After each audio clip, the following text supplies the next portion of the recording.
So, how you feeling about? We'll start with politics, and then, as I've said to people, the folks I've had on the last 2 days, we had, a good friend of mine, Jamie Schler, who was on yesterday, who's a award-winning cookbook writer, just terrific person, lives in France, and we got the view from abroad, from American living abroad, but we also got the view from somebody. She talked also about food, about other things. We had John Fugelsang, who talked about his religious background and his upbringing. And I want to do the same thing with you, Bill, because you have such an interesting background and an interesting guy. But let's start with the political stuff, and then we'll get to that, which is what the hell's wrong with our country? And can Donald Trump, is there any circle of hell or any dung heap anywhere, or just any place you think he could go to find a larger group of miscreants than the ones he's currently picked? It is astounding, isn't it? As bad as I thought it would be, it's like, wow, at every turn he's gone even underneath that expectation. It's almost comical if it weren't so tragic. For political stuff, as I was messaging you the other day, I feel like I am the dumbest guy in the world about politics, because right before the election, I thought, like, we have this in the bag, and obviously not, so I am terrible at predicting stuff. Terrible. I had to apologize in the end to my folks here, because I started about a month before, and I said, look, so if you're terrible at this, I am too. I looked at everything that had been the answers to every election since 2016 that had allowed me to come pretty close to nailing it exactly in a lot of those. And there are a whole lot of reasons, from the step up in their disinformation apparatus to sadly realizing that whatever percent of this country can't vote for a black woman because they're idiots, to the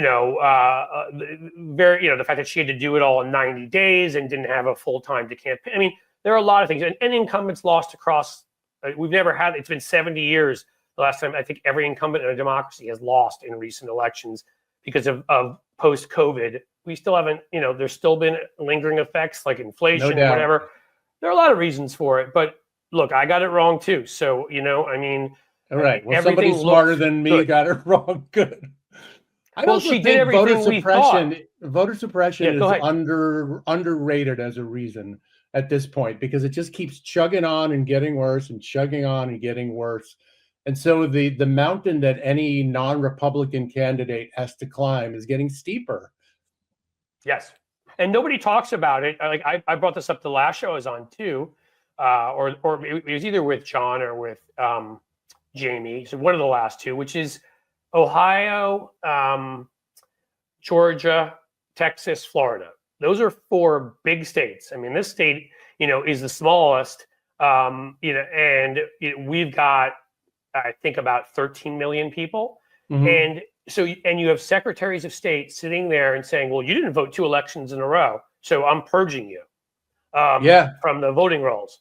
And so when it comes to, we're not even talking now about, what they do to create big lines and not give enough voting booths, and what they do, when Russia's calling in bomb threats and all the rest, but just in basic taking people off the rolls and making sure their votes don't count.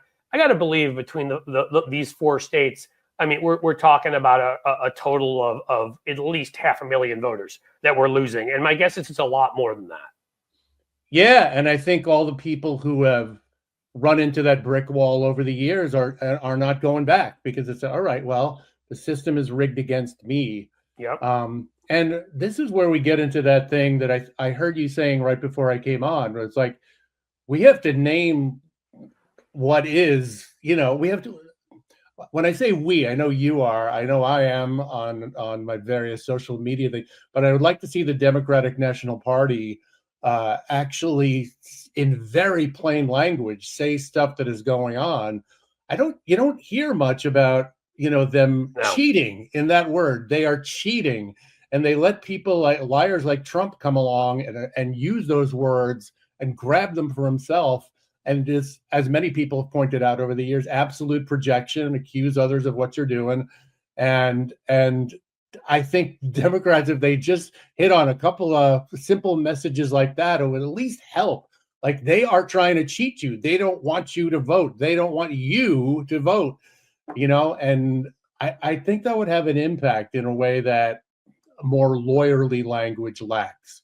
Put it that way. Oh, again, and that's why I wish we would consult you. I talked to John Fugelsang the other day, because here we have this sort of group cast collection, whatever you'd like to call it, of people that are so creatively talented in places like Hollywood, on Broadway, in creating theater, in creating sort of moments, spectacle. And we don't use, we for the most part don't use them. Instead, we use these same, 10 consultants in DC who write the same crap. And I've told people before, the only reason why I got the opportunity to write ads for Biden in 2020 is because of COVID, because nobody could travel. So they were producing the ads. We were writing them. So it was like a virtual writer's room. I was writing ads, but because they were producing them, they weren't giving nearly as high fees for booking the ads. And so all these guys in DC, all these people didn't want to do it, because God forbid they make less than a couple $1 million and so I did it, and they still paid me what I thought was a very handsome amount of money. Yeah. And to me, Ohio money. Right. As I say, in Ohio here, it allows me to buy enough dogs and cats to eat for at least 3 weeks. And that's what's important. You're the one who was doing it. Damn it. I was eating the dogs. I was eating the cat. Okay. But I mean, that's the thing is that we should be listening to people that are Hollywood writers and producers. I always point out, like, we have these two key groups: Hollywood writers and trial lawyers. And trial lawyers, the whole thing is creating a story for a jury, is telling people, here's a story, a very simple story, like you'd read in a comic book. These are the good guys. These are the bad guys. The bad guys did this to harm all of us. The good guys are doing this to help us. I mean, it really is that simple, and are on your side. And that's what you're saying is, I mean, why we haven't turned their billionaire oligarch, we should probably just call them oligarchs, their oligarch class, into something negative. I mean, I'm sorry, if the people on our side who are wealthy, who are Democrats, get offended, they ought to look back to what I said during my opening talk with FDR. FDR was wealthy. Mm-hmm. And he came from a wealthy family, and he still stood up and said, bring it on. I want you to hate me because I'm going to help regular people. John Kennedy wanted to help regular people, came from a wealthy family. I'm not saying nobody can be wealthy and be empathetic, but what you can't do if you're wealthy is get offended when we talk about billionaires who are mostly just the most awful people in the world, and monopolies that are destroying us. Yeah. So why won't Democrats do that? And that's what they need to do. And you know what? I'm going to keep doing it. So I guess maybe I'll be a lonely voice, and maybe I'll end up with a placard out in the corner somewhere talking about the apocalypse coming. But I'm doing it, Bill. I look forward to seeing you on a street corner in a greasy raincoat. The end is nigh. Weird. I don't know why at some point the Democrats, and I suspect it is related to the financial stuff and the financialization of everything, and the Democratic Leadership Council and that whole movement, the third way, that they have decided that being seen as fighters, actually naming enemies, is a bad thing, that it's better to be seen as virtuous people who want to work in a bipartisan way. And I swear to God, if I have to hear the word bipartisan one more time, I'm going to put a fist through the wall. And it's not to say that is not some, horrible thing in the abstract. But in reality, when you have one side bragging about how bipartisan they are, and Chuck Schumer saying, like, well, we hope to do things with our Republican friends, and the other friend is saying, I will eat your baby's heart, basically day in and day out. It makes Democrats seem, I hate to say it, sorry, Tim Waltz, but weird, to borrow his word. It makes them seem weird that they are letting themselves be beat up by these people, and untrustworthy, because I don't trust a person who doesn't fight back after they are repeatedly pounding me in the face, or them. You know what I mean, though? It's like, it's just not. Of course I do. It's not a stance that most Americans recognize as a reasonable or trustworthy person. Like, they can't even fight for themselves. They're not going to fight for me, I think we all look at it that way. I mean, I sit there and, it's funny. I mean, you brought up those TV debates I did and other things I've done like that. Writing, which I try to bring some of that into my writing. And I'm always like, I don't get it. I don't. I guess maybe I'm wired differently because I don't understand how people wouldn't do that. If somebody is calling me anti-American, is attacking my family, if they happen to be immigrants here, or for their sexual orientation, or again, I'm not religious and even really very culturally Jewish, but it is the background of my family, and for that or something, I want to punch him in the face. I mean, and I can't do that legally, although Trump may make that legal soon. We'll have to see. But so what I do is I do it in my writing, I do it in my debating, and when I would come off of those sets, first of all, I loved when I would come off a set and the people around Fox would just be staring at me. Yeah, I often felt like they were going to pull out pitchforks and come for me if I didn't get out of the station in time. But they were too scared because you fought back. They're used to people Yeah, Hannity banned me and actually called me an asshole on live TV. Good. And I was proud of it. And again, this is not bragging. Like I just, if you have any pride, I don't get it. I don't get how you can sit there and let somebody say such awful things about you and your country and what we all stand for and everything. And then your response is, well, shame on you. Like, yeah, okay. The person who just said that has a lot of shame. So that's definitely going to work. We are so far past shame. Like that doesn't even enter the equation. You can't embarrass somebody without shame. People should have learned that about Trump the first 5 minutes they heard him open his mouth. You're a New Yorker like me. I mean, we're both in the Midwest, but I grew up delivering the New York Daily News every day since I was 12 years old.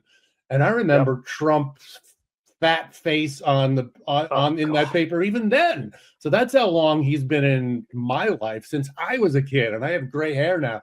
But I also feel like, he's not subtle, and he's less subtle than he even used to be.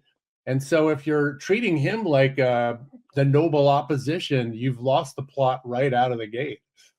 Yeah. I mean, again, look, you also, it's sort of like in the same way targeting billionaires, you got to be consistent.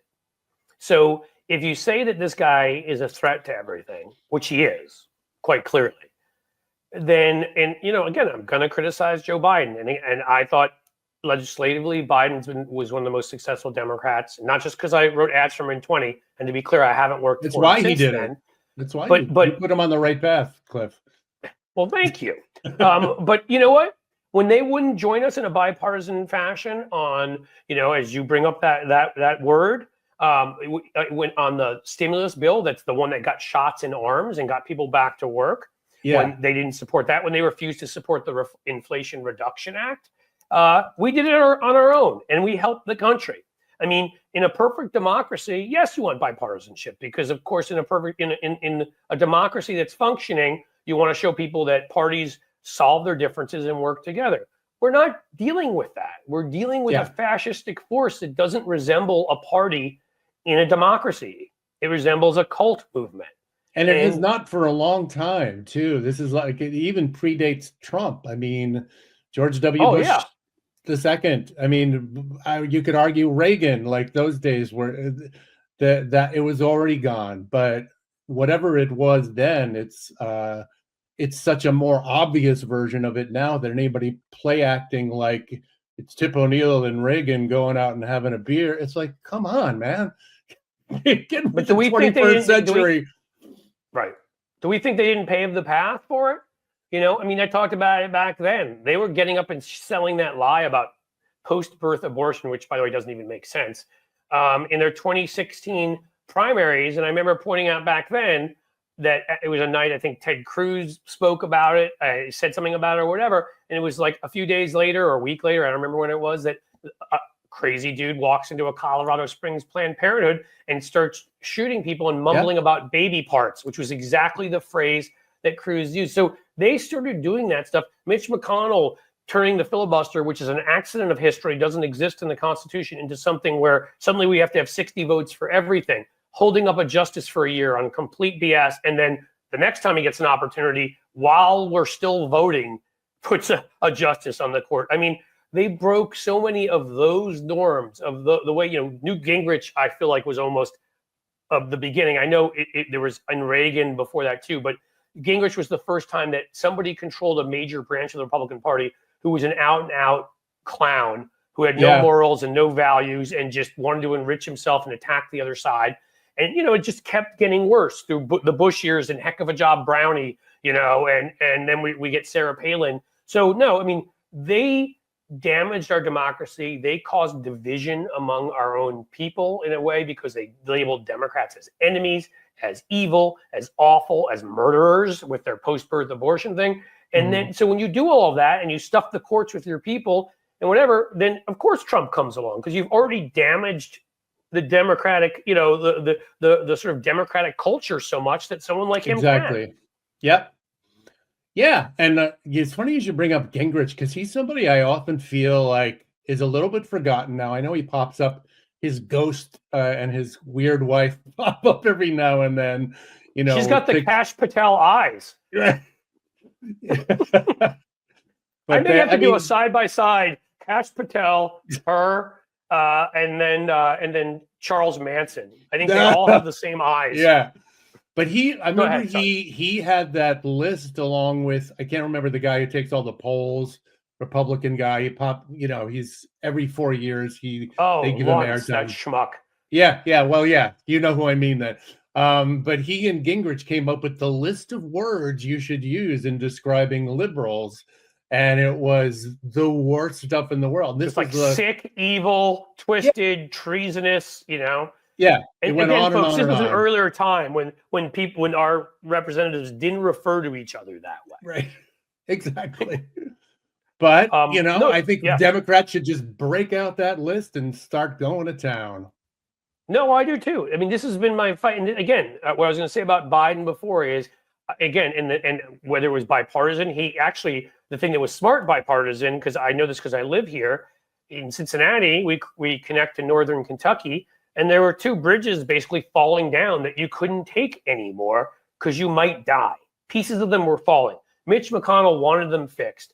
He went to them on the infrastructure bill, and he found that they needed something, played that brilliantly, so they got the fixes they need, and we got, so in that case, it was smart being bipartisan. On the gun bill, it was smart. Republicans wanted to at least make it look like they were doing something on guns, and it wasn't nothing. They closed two huge loopholes with that bill. We need a lot more. So it's not that bipartisanship is bad, and if it can help you get stuff through, but no, it's not a requirement. And if the other side's acting crazy, so I will give him credit and all of that, but I really am bothered by the sitting down and shaking Trump's hand in front of a nice fireplace. I mean, the last time we had an election, we had people who looked like spiders crawling up the walls of the Capitol to go and break in wearing Camp Auschwitz T-shirts and stuff. Yeah. And if you're going to tell us he's a threat, then you can't treat him like a non-threat. I don't think he should have been invited. I don't think that they should have. I mean, I think normally you do show that kind of respect but no, not for this guy. Absolutely not. And go ahead. No, I don't have much to add except that's just Biden. That's who he is, who he's always been, and he's a product of another time. He pleasantly surprised me in the liberal economic policies that he did pursue, because I don't even know him as that guy from his history. So that was like, good.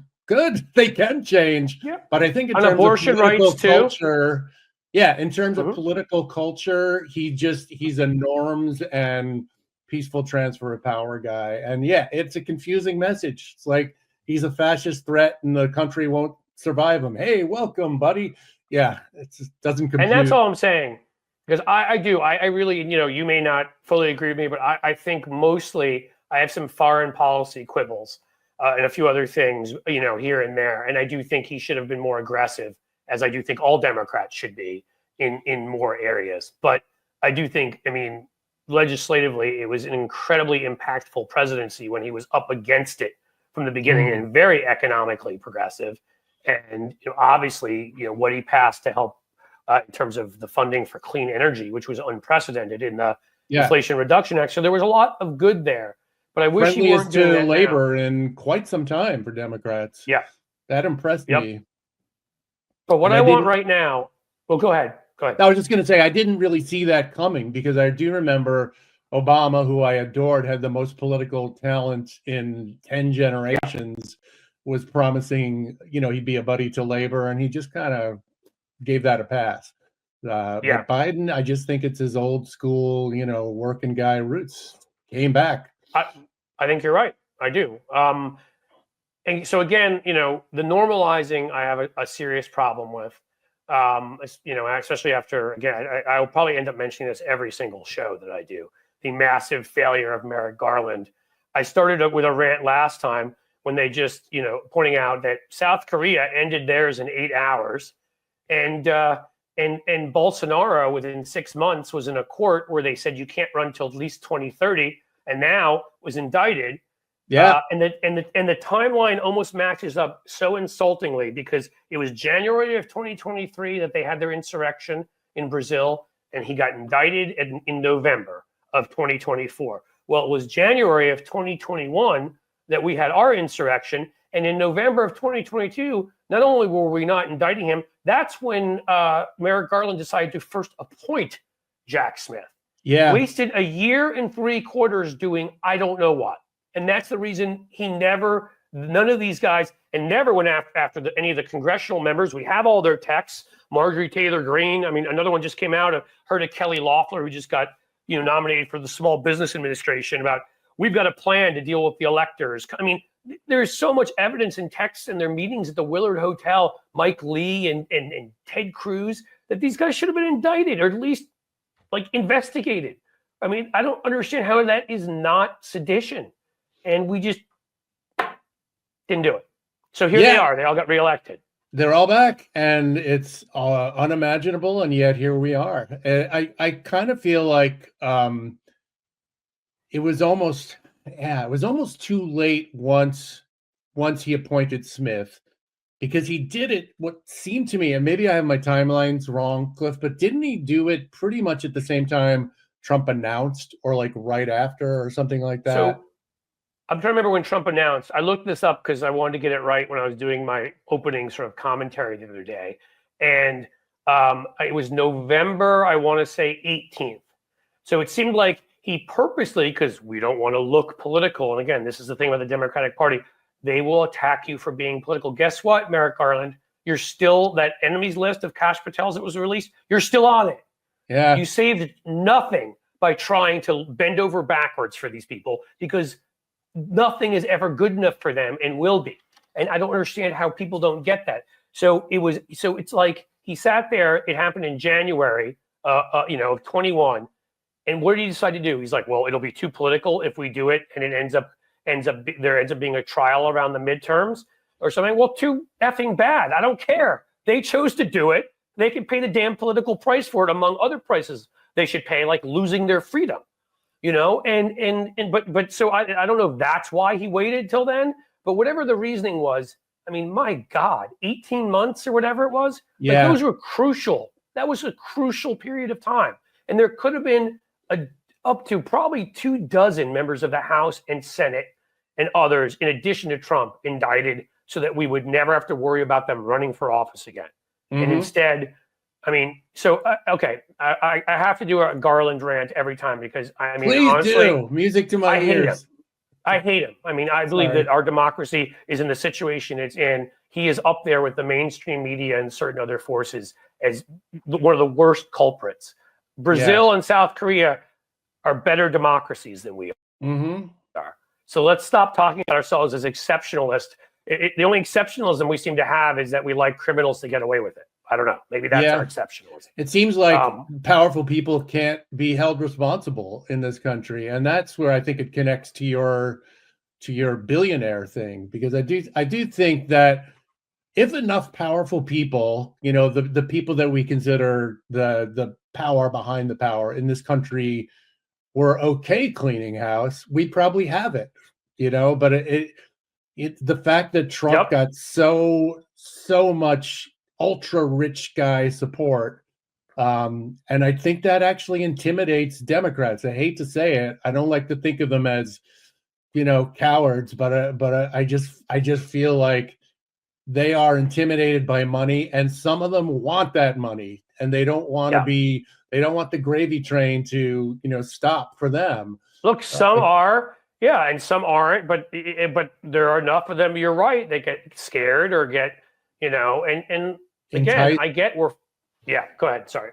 No, that's all. Like I mean, there's the obvious ones like Manchin, but then there's also like Gavin Newsom, who's a weirdo, because like every now and then he'll be like, "Well, this guy'd be great. He's a fighter. He's articulate. He looks the part. He's saying the right thing." On the other hand, he feels the need to kiss Elon Musk's ass, and it's like, what? You're just confusing the message here. You're not really confusing the message. You're trying not to alienate money. And that's what's funny is, systemic problem. It's funny because I actually did a commentary where I was saying how pleased I was that Gavin Newsom was speaking up and went to Congress and had called Trump out and was doing this special session. But I get what you're saying. I didn't know if he did kiss, because I have seen a couple Democrats kiss Elon Musk's butt. Jared Polis did, and I hadn't seen that. If he did that, that actually pisses me off. Yeah, I might be not being fair, but if he did it, no one anywhere should be kissing Elon Musk's butt. Yeah, that guy should be in a dungeon somewhere. Right. I mean, again, you're not going to appease Elon Musk. He's not going to help you. So you know what I mean? So stop thinking you're going to get somewhere. Look, there are plenty. I wish the game didn't have to be played this way, but yes, you have to raise money from people. And there are plenty of people who have lots of money in the Democratic Party who also are very liberal. We only lost by by the time we're done, 1.4% or something like that. We know there are other factors there. It wasn't the money from the billionaires that beat us. Okay. We can, again, if you need to fund a campaign, we have plenty of people who can do that. And I will say again, I wish we didn't need to do it that way, but that's the system. And that's, or you get people like Dan Goldman, who I have seen constantly rip the crap out of Republicans, who's been on the right side of stuff, who hasn't been scared of this stuff. I mean, he comes from, I think, is it the Ralph Lauren or Levi Strauss, or he comes from some fortune. And he's sitting there ripping billionaires and ripping, Republicans for only caring about the rich. I don't think that doesn't make you a hypocrite. Again, that's what FDR did. It makes you the exact opposite. You're arguing to raise your own taxes. You're arguing to regulate your whatever company you may be connected to more. That's a good thing. That's what we want people who have, I'm not going to reject anybody who has money. Just believe in the right things, and I mean, okay. So we've talked a lot about this, and I've got stuff out of my system. Maybe you did too, although you said you wanted to punch a wall before. Do you need to do any wall punching at all? I'll wait till after the show, but thank you. Okay. So now let's talk about some good stuff about what you're up to. Yeah. Tell everybody here, because a lot of people who right away were like, "Oh, I love mysteries," MSTK3, MSTK3. I'm getting it. There's too many letters in there. MST3K. Sorry. There you go. And like, which I did, I always have, and I don't know why I always get that wrong, but Rifftrax and a lot of other stuff you've been up to. So talk to us about what you're doing, and then maybe we'll talk about your background a little bit and like how you got into all this fun stuff. Yeah, I grew up in Brooklyn, like I said before. It's so funny. We're talking about two guys in the Midwest. You're like a Manhattan kid. Yankees fan. Yeah, and I started out mostly like in theater and comedy.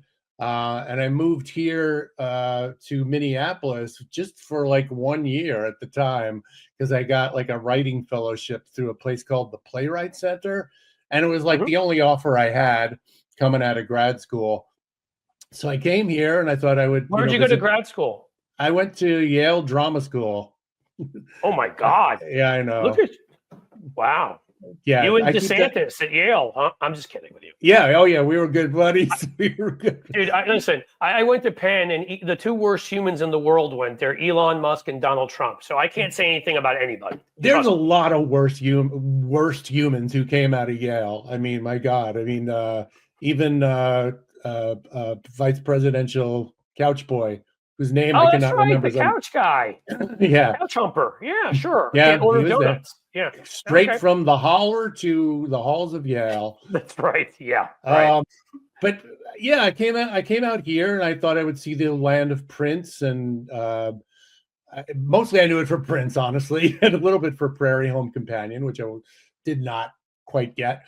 But I it still was don't get great. it. But It was great, and you know that they really take the art seriously here. And then I just kept kind of finding stuff to do, and eventually I found these guys who were putting on Mystery Science Theater, and I sat in with them, and as a writer. And then when the original guy who played Crow, the robot, left, yep. Trace Beaulieu, they gave me his puppet, and I just kind of went in, not quite ready, but eventually caught up, and it's been great. And in the meantime, I've been writing plays and screenplays, and having a weird show business career, mostly from here in Minneapolis, although I did live in LA for quite a while when my daughter was like 1 year old, and then we started looking at house prices, and you're thinking, are we gonna settle here or not?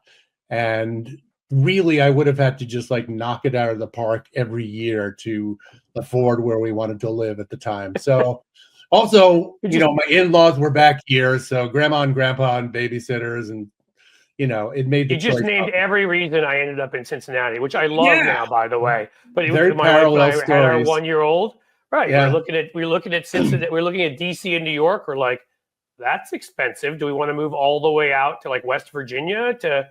I'm like, no, I don't want to move there. And so I was like, what? She's like, you know, Cincinnati's growing and had some great restaurants, and the arts are terrific here, and it has actual professional sports teams. At least theoretically, they lose most of the time. But you know, I just was like, and yeah, it's been great. So I understand why you moved to Minneapolis. I find it interesting. So you were never doing the Mystery Science Theater from LA. It was always from Minneapolis. Yeah, always from here. I know they did a more recent version of it with younger people. That was filmed in LA, and jerks. I am joking that they did make me like I was a guest on it a couple of times. It was very nice, but they did a bunch of those from LA. I think now there's the more recent version was in Pennsylvania. I don't know, but yeah, the original show started here, and that's where I did it, and it's very, very not typical to have something grow that way. It just happened to be. Well, I was going to ask that. Well, because a pre-internet age, right? I mean, now you can do something from all sorts of places, you know, and you doesn't matter. I can do this from Cincinnati as easily as I can do this from New York. But back then, you know, so the challenges of distribution. So how did you have a lucky moment, or just your product obviously was funny as hell, so maybe that just took care of it, or I don't know. But I think it was a combination of both. There were a couple of things happening, and some of this was before I got to the show, but it was cable TV it's this long ago, was still sorting itself out. And there was two channels called the Comedy Channel and the Ha Ha Channel that came together and formed what eventually would be Comedy Central. And what, you know, this was they should have kept it named the Ha Ha Channel. I like Ha Ha Channel. Sounds like a bad strip mall comedy club. The Ha Ha Club.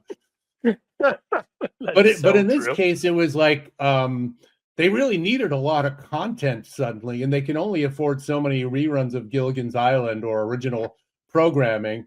So this was basically a local cable show that started to get some notoriety. And the timing was very good. It filled 2 hours of airtime, which was great. Movies that were either in public domain or extremely cheap to get, and then a bunch of guys in the Midwest who weren't asking for a lot of money. And Joel Hodgson, who was the original host of the show, had a little bit of a reputation that he had been on Letterman and Saturday Night Live, I think. So it just kept going and getting more popular. And it was kind of easy to film it out here, and we were far enough away that we didn't get that many like notes from producers and stuff. And they didn't annoy the crap out of you, huh? Out of sight, out of mind. You know, it's gonna just keep sending us those 2 hours of puppety fun, and we'll leave you alone. The other thing was, like you said, the internet was starting right about the same time, so like it was a very nerd appreciated show, to say, I don't know how else to say it. And they were the guys who like started and knew the internet, so they were spreading the word. And yeah, a lot of early message boards about the show, so it was God, it's really, such my level of comedy. really good timing. Like, you guys just sitting there making obnoxious remarks and sarcastic, or I mean, like, I could do that all day if somebody would pay me to do that, like as me or as a puppet or whatever the hell. I mean, like, I would just sit there sometimes. I think I'm trying to remember when it would come on. You know, I think it was it would have been Comedy Central at the time, but maybe it was something else. That it was. It eventually I don't know, moved to the Sci-Fi Channel, which was that's which what it was. a So it weird would come yeah. on like at night or something. I want to say, or something like that, or maybe I'm wrong. But whatever all it was, different time zones at different times. I was free whenever it was. I think it was when I was in Yeah. college, right? And so I would just sit there, and you know, I was often at times partaking in certain products that weren't necessarily quite legal, but now are. Yay! And other products that were legal then, you know, like tequila, that are legal now. And I just would have. I mean, watching that, it was like my house. There were like 4 of us my senior year lived in this house, and we would just sit there. And man, you guys, it was awesome. Honestly, college students kept us going for a while, I think. I bet, right? So you did that, and you wrote a movie that Eddie Murphy was in. Yeah. Come on, let's talk about it. How did that happen? That happened because I wrote a script, and then I asked my buddy, who is more of a Hollywood guy, Rob Greenberg is his name, and if you Google him, you can see he has a ton of credits. But he was writing on Frasier, the Kelsey Grammer, beloved Kelsey Grammer vehicle at the time. And I said, I think I need a partner in this because I don't know my way around Hollywood as well, and you have a good sense of structure and all that. So he became co-writer, and we sold it. We just sold it outright, which is rare. And that's outstanding, because you hear all those stories of the piles of scripts. Because, you know, it's been an aspiration. I mean, I feel like I've now written, you know, ads, direct mail, emails, you know, to raise money. I've written, I mean, I had a column of the Daily Beast, and then one of the Guardian for a while. I wrote a book or whatever. And I've always felt like I'm I want to write something for TV or, you know, or Hollywood. But the issue is always, can I take that kind of time for something that I feel like has a 2% chance of ever seeing the light of day? You know what I mean? And whereas if I want to write poetry or songs, which I do sometimes too, I don't care, because I can do that in 10 minutes. Yeah. If it never sees the light of day, it never sees the light of day. But you know, I think I may have told you that before. I got out of graduate school, a communications program in public policy and all of that. And I went through this moment because I'd been writing for this thing called The Follies, these comedy shows at our school. And a bunch of my friends were like, dude, just move out to Hollywood. You know, that's what you want to do. And I swear, if I didn't have like the Jewish mother and grandmother and whatever, were like, don't you dare, you have this education and, you know, blah, blah, blah, blah. So it was like, I was going to move to DC or Hollywood, a big moment in my life. And I went with what the education was. I swear to God, I asked myself, should I go to Hollywood for ugly people or Washington for dumb people? Hollywood. I think sometimes that LA would have been more of my speed, but you know, I would have enjoyed that. You know, it's a beast of a town. It's hard to do anything. I mean, you know, all of the things that didn't get produced over the years that I wrote are really what I feel sometimes more than. So Rob and I sold this thing, and it was called Starship Dave at the time. That's the title we sold it under. I don't like the title change, honestly. I think it takes away a little of the fun. But yeah, and the first person they were going for was a guy named Steve Carell. And I had not heard of him at the time. That's how long ago it was. Like, but he just got The Office or something like that. But Eddie Murphy eventually signed on and changed studios, and he did a great job. The script changes over the time. It got into the hands of some other writers. I don't think it's a great movie, but I enjoyed it, the experience. I'm grateful for it. I thought it was pretty funny. Bought a house. Kids like it. it became more of a kids movie because the guys who produced Elf were involved, and they tried to make it more like Elf, and you can see that in the kid suddenly had like a little companion kid, but it was great fun. I'm very grateful for it. Right after that, Rifftrax started, which is my friends Mike Nelson and Kevin Murphy, and so I've been doing mostly that ever since. But I'm getting back into the screenwriting world now. And so you're working on scripts? I am working on something with a different friend of mine. It's more of a thriller mystery thing, and that's going out soon. See what they think. Fingers crossed. Well, that's awesome. You know, I discovered, I didn't know this. So a friend of mine looked it up the other day. I don't know why I never bothered that I have an IMDb because I was hired. So this was a film that was winning awards at, like it was going to, on the film festival circuit, winning awards. It was about, you know, people coming together. It starts off as a movie. There's somebody who's going to be a terrorist, but it has a plot about people learning to get along and everything. And I was recommended to them because they didn't feel like it was getting enough PR. They felt like it would have a message beyond the general audience that specifically would hit like the liberal political world.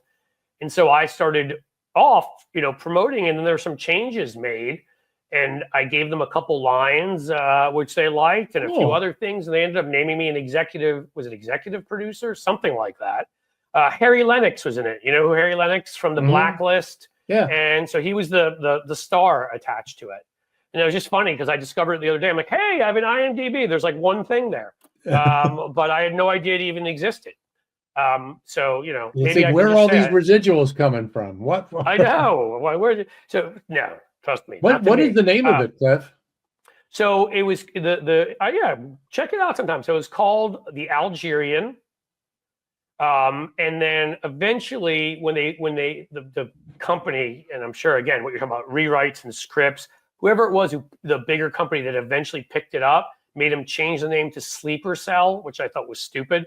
I thought I mean, anybody can say Sleeper Cell. The Algerian, I thought had something more interesting to it. And around 2015 or so is when is when it came out. And it actually went to about 30 or 40 movie theaters in cities around the country. So I know not some huge, you know, whatever, but the fact that we were in a number of towns and movie theaters, and that was kind of just being a part of that.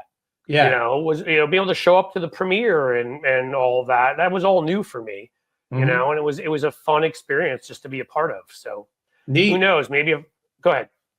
No, that's all I was gonna say. That's really cool.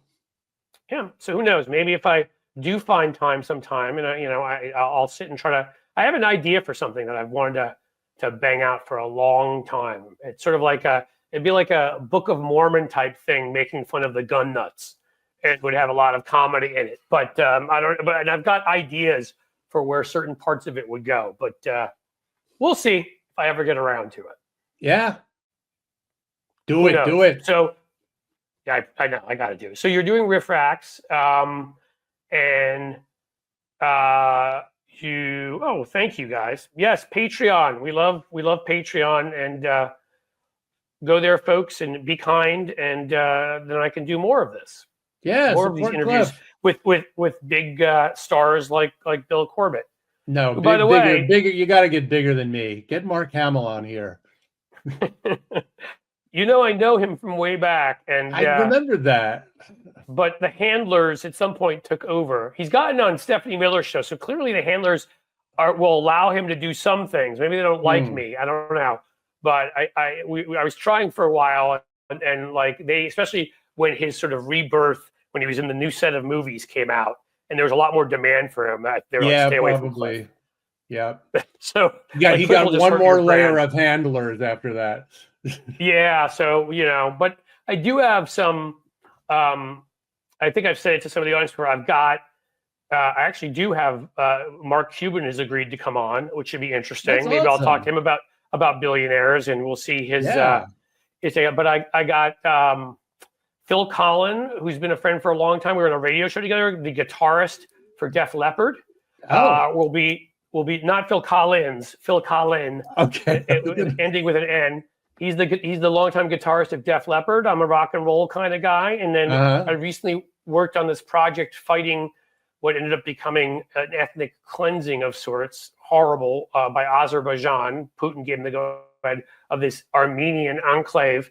And I got to work with Serge Tankian, who's the lead singer of System of a Down, a metal band. And so, those are some people. Cliff, are you a metalhead? I am everything. Yeah, if it's got like a ass-kicking guitar and drums, I love it. Wow. But to me, that could be anything from, like, I love Springsteen. I love U2. I've seen them all. I went out to the Sphere to see U2. I saw Springsteen multiple times, including in Jersey. So yes, I make it over to metal, but it's like everything in between, from grunge to some, I don't know if you'd call it sort of alternative rock and roll, like Green Day. Like there's a lot in between there. But yes, I like my music with an ass-kicking guitar riff, a lead singer with a lot of range in their voice, and who can screech, and some really good drums. So that encompasses a lot. Because I'll still go back to like the Who and the Stones and stuff I love from the 60s too. So it's a broad array, but there's going to be definitely a lot of rock and roll kind of stuff going on the show here, because I love it. That's awesome. Just like with you, like comedy I love. So I want to broaden the what we do here. So, all right. Well, thank you, Sheldon. All right. We got a super chat for another great guest. Yes. See, my great guests help me get super chats. Well, you mean Bill, you don't even try it. I've met this guy in person, folks, and he tries to act like he's just a regular guy, but the brilliance is in the air. No. Hey, I know who you got to get Frank Conniff on. You know Frank? I don't actually. If you know him, and you can introduce me. He's good buddies with John Fugelsang, because they used to do that that show for. Right. Was it VH1? Yeah. Yeah. No. Not VH1. Sorry, I'm looking for satellite radio. Sirius. Oh yeah. Well, I just went on his show the other night. Well, it was funny. That same day he came on here 2 days ago. He suddenly texted me and was like, he does the 9 to 12 p.m. He's like, my 11:15 p.m. guest canceled. I'm like, John, I love you enough that I will come on at 11:15 and be exhausted the next day. I think I was actually a guest on John's show years ago, John, on that show. But yeah, Frank and him are buddies, and he was like his sidekick, his Ed McMahon for years on that. And Frank is more political than me, and he's very, very funny. So you got. Well, I'll hit up both of you guys, you and John, for some of your, because I mean, again, I know a few other comedians too. It's always either radio or TV shows I've done, or on social media. I just happen to come across people's paths who are, who are funny and interesting people. But you never can know enough, because again, I mean, we're being serious. We're back to being serious now, but I swear to God, I could sit here and make jokes with you all day, and it would be such a pleasure. So, all right, so you're in Minnesota. You're good. How old are the kids now? Are they still around? No, my daughter's in college. My other kid is in junior year of high school. So, okay. Yeah. I mean, I started so you guys as are a dad few years older than 40 mine. years old. What's that? Yeah, I'm just saying. I mean, I was a little under 40. But you guys are just a couple of years older than I've got an 18 and a 15-year-old. So it was cool this year. My daughter's now a sophomore in college, and the first year was a little shaky, getting used to it. She's having the time of her life now. And if there's one bit of wisdom I can pass on to anybody, is like, try to go away to college if you can afford it, because I do think it really changes your, I don't know, it makes you into an adult. It's a little challenging, but even you have to. Kid like my daughter, who was kind of shy and didn't want to leave home particularly, she would never want otherwise now. She has such good friends up there. Yeah, you have to negotiate that stuff. And, so are you guys you thinking you're going to stay in Minnesota?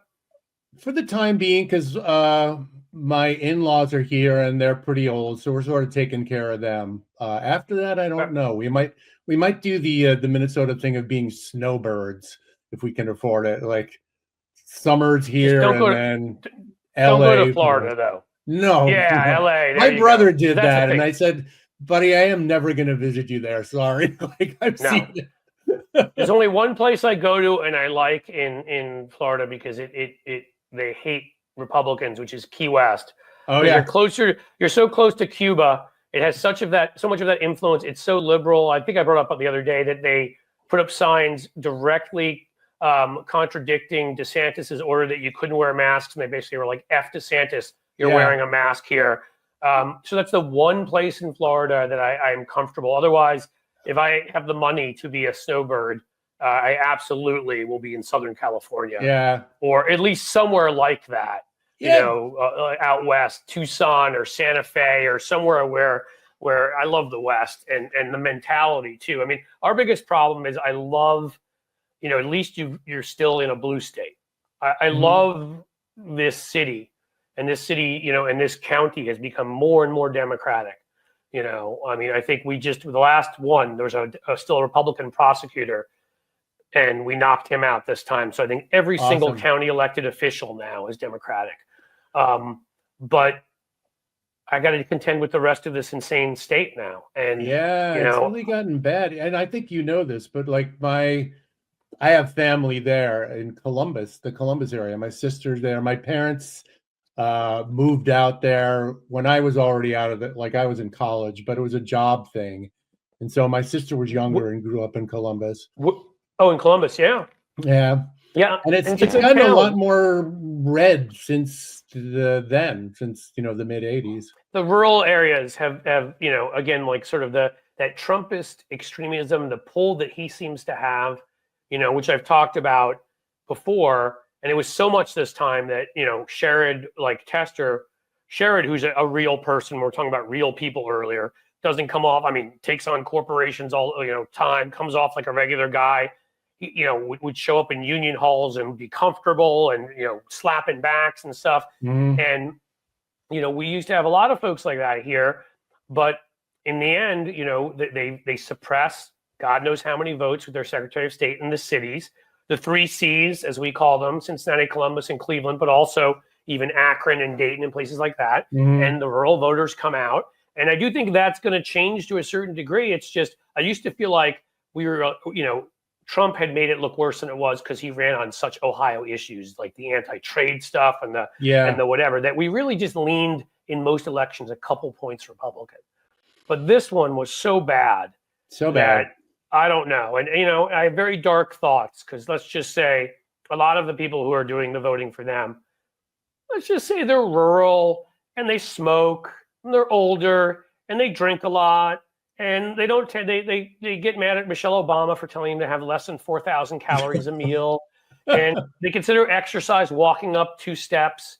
And I'll just say, maybe they won't be around as long as us. That can help change the state. Say no more. Say no more. I don't want to get you in trouble with Kash Patel. Yeah, I do know this, by the way. About right. Kash is already coming for me about Frank Conniff. I was just saying I don't know him. I know of him. Yeah. I know his work. I don't know him personally in the way I know Bill and I know you John will soon. He's a delight personally. So yeah, that's going to be real tough because I've lived here 13, 14 years now. I've loved this city, you know, developed a neighborhood here. It's a lot like Brooklyn called OTR, has 5-star restaurants, certain chefs who left the East Coast, you know, felt like there's too much competition in LA and New York, like 5-star chefs. I'm sure some of them went to Minneapolis. They'd go to like Kansas City, Cincinnati, like some of the cities that have history, you know, and have, I mean, this, you know, I don't mean this in an obnoxious way, but there's some old money just because there's corporations, major, you know, like major, you know, Fortune 500s, and Procter and Gamble is headquartered here. Kroger is headquartered here. You still have Scripps here. You have a lot of, so there's reasons to bring people in from outside for jobs. And they weren't providing the neighborhoods downtown for younger folks who wanted to be able to walk to places, crazy idea, I know, and live in an urban lifestyle. And they started doing that. So now we can go to these great restaurants, walk around. It's gotten safer. Like, I love it. But it's difficult because of the damn state. If the state doesn't change back, I mean, there is a point where, like, I'm sitting here watching, you know, Mike DeWine sign trans bathroom bills and whatever, and I'm just like, what are we doing, spending our time on this? Like, what, you know? I mean, it's so frustrating, and they're so dishonest, and I again, with the ways they lied. Not only did they lie and suppress votes, but they tricked people because the Secretary of State's allowed to decide the language of ballot measures. 70-something% here supported getting rid of gerrymandering. Oh, yeah, I saw that. Yeah. He lies and makes it sound like the other side is the anti-gerrymandering side. The courts approve it because they're Republican, and we lose 54-46. Yeah. You know, and just at some point, I'm going to stay here and fight if I can. But at some point, when my kids are gone, you have to ask myself that question. Like, you know, if this state wants to become Alabama badly enough, how long am I going to put up with that? You know, as much as I love this city. So I don't know. We'll see. I mean, it's a good question. I do think, I mean, I thought this time around, but I don't think this can go on indefinitely. I mean, and if it does get worse, we're not going to recognize this country. I already kind of don't, but I kind of feel like it's going to change one way or another. It's not going to stay in this state of limbo. But I kind of feel like, all right, we're about to see what happens. And I think there's going to be a lot of disillusionment and generational change. This is my hope. I you know, again, I'm a terrible predictor of things, but I absolutely. I hope, I mean, too, I think you may be right. And I hope, because again, you know, it's then it gets that much worse. Now I'm not just looking to like purple or blue states.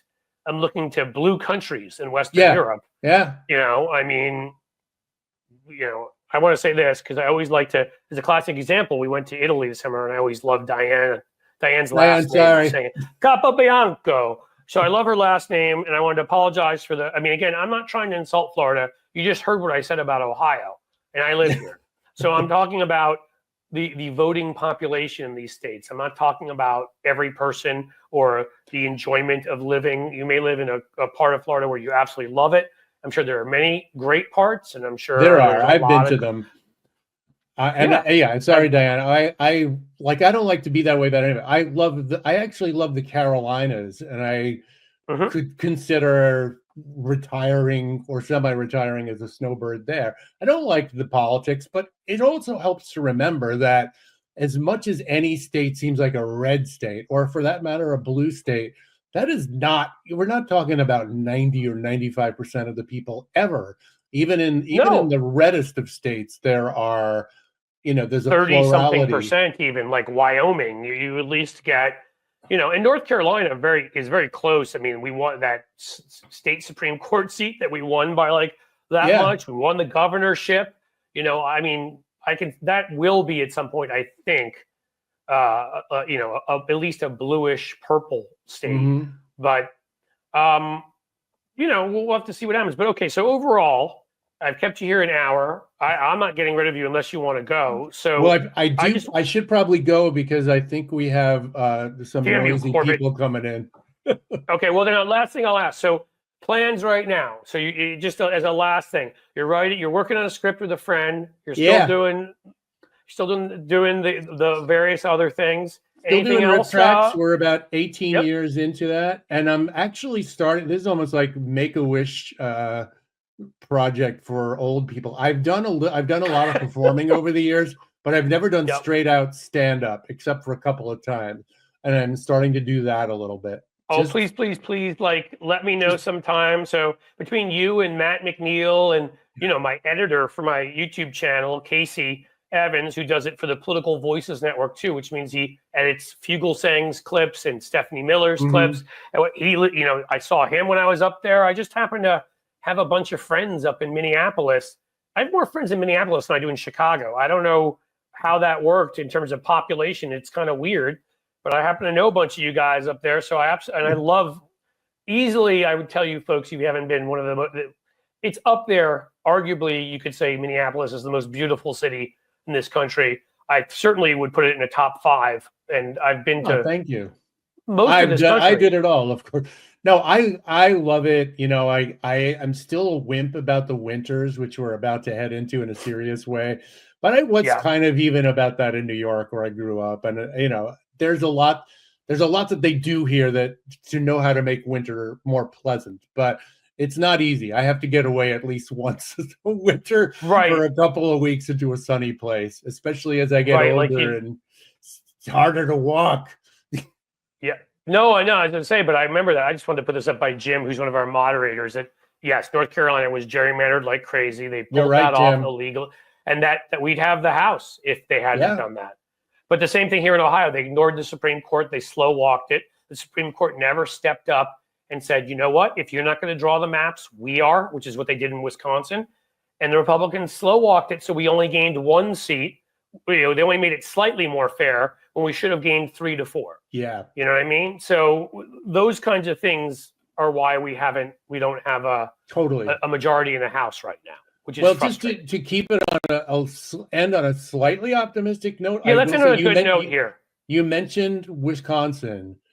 Yeah, things are terrible. It's unfair and it's infuriating, like the thing that Jim says about North Carolina. But Wisconsin is now pulling itself out of that, that horrible sort of limbo that it was in for a long time, ever since Walker and company just destroyed the government there. And I think there's some hopeful signs. I'm not going to predict anything, of course, because I'm often wrong, but I do feel like if it's fought on enough fronts, it's going to the Trump front is going to collapse eventually, especially when they see that he's not going to do shit for them, honestly.